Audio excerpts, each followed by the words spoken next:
नमस्कार. असा मस्त मस्त स्पॉन्जी आणि डिलिशियस केक घरच्या घरी बनवून रेडी आहे. तुम्हीसुद्धा नक्की ट्राय करा. खूप जास्त तामझाम नाही आहे. 4-5 पिकलेली वेलची केळी घेतली आहेत मी, थोडीशी बडीशेप, त्याच्यामध्ये 4 चमचे साखर, 1 मोठा चमचा कोको पावडर, 1 छोटा चमचा बेकिंग पावडर, अर्धा चमचा बेकिंग सोडा, काजू, बदाम आणि काही मनुके.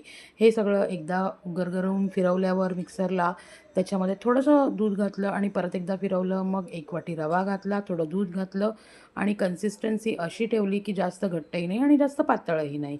टोपाला तूप लावलं आणि त्यामध्ये बॅटर ओतलं. वरनं थोडे बदामाचे काप घातले आणि प्रीहीट केलेल्या कढईमध्ये 20 मिनटं हाय फ्लेमवर आणि 10 मिनटं मीडियम टू हाय फ्लेमवरती मस्त केक वाफवून घेतला आणि मग थंड झाल्यावरती टोप उलटा करून त्याच्यावर जरा 3-4 फटके मारून मस्तपैकी केक काढून घेतला आणि अप्रतिम, अपेक्षेच्या बाहेर सुंदर असा बघायलाही आणि खायलाही केक तयार झालेला आहे आपला.